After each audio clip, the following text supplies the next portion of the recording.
In today's video, we discuss a full body training routine versus a body part split.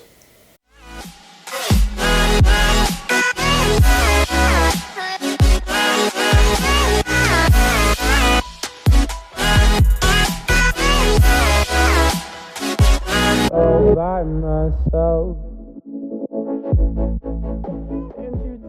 Hey guys, what's going on? This is Paul Ravella from ProPhysique.com. Welcome back. It's been a little while for me. I've been on the road, Houston, Phoenix, San Diego, and Los Angeles, and I'm back now, getting caught up on life and work, and back into my routine and answering your guys' questions. So today's question comes from my Instagram here on the screen. So if you'd like to get a question answered, send me a direct message on my Instagram, and I'll try to address it here for you guys. So today's question is another great one. So thank you guys for all the great questions. It really helps when I have great questions to give you guys feedback.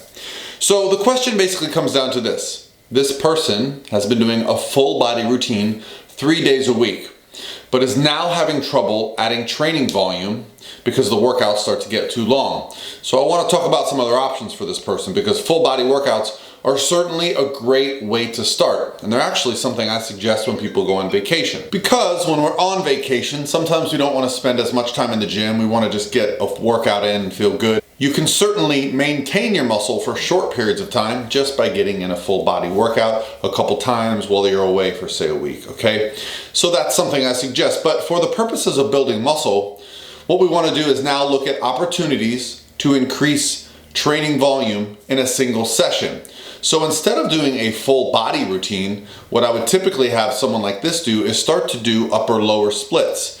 Meaning you can spend an entire session just doing upper and just doing lower. Now the fact that you're training 3 times a week could mean you could do an upper-lower and move to 4 days a week. Therefore, increasing the volume in both upper and lower, as well as adding 1 day a week, and keeping time probably roughly the same while you're training.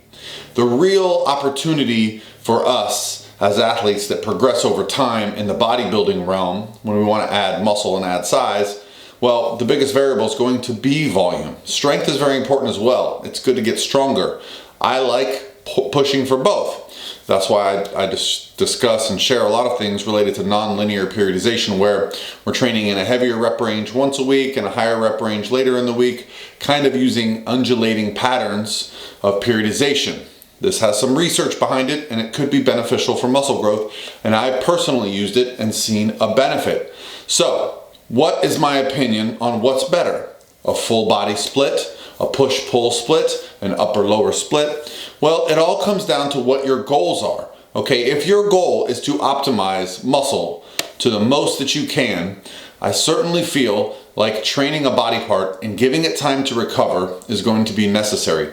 Full body programs, while great for getting started, great for making progress, are going to plateau. And when they do, it's going to be very hard to continue, as this person has said, adding volume without getting exhausted. You know, lower body sessions, when performed as they should be, are going to really leave you exhausted and leave you unable to perform your upper body as well as you could, or as well as you should. So what I have found over time is to find some sort of way to kind of combine large body parts and smaller body parts. The push-pull legs rotation has become very popular, certainly something I've used. I've also done things like a very heavy upper day, followed by a very heavy lower day. Then I'll do a chest and back hypertrophy day, a leg hypertrophy day, shoulders and arms hypertrophy day, rest, and kind of start over. So 5 days out of a 7-day rotation.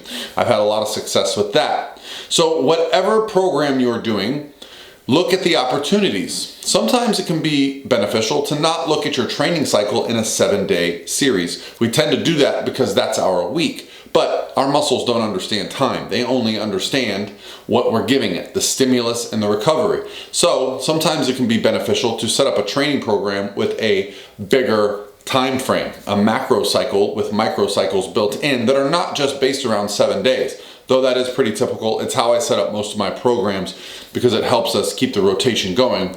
But however you want to do it, whether it be full body, high or lower, or if you want to start doing some things in a body part split where you can focus on getting a little more volume and intensity in a single session, just keep tracking what you're doing, keep paying attention. You're doing all the right things. I, as a coach, it's exactly what I would want for you, all right? So great work.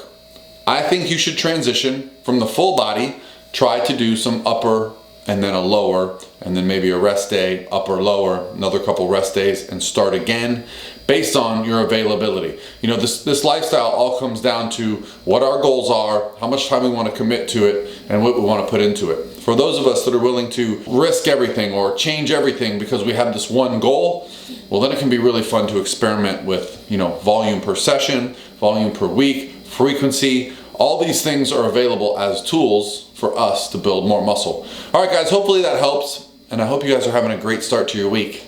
And I'll talk to you tomorrow.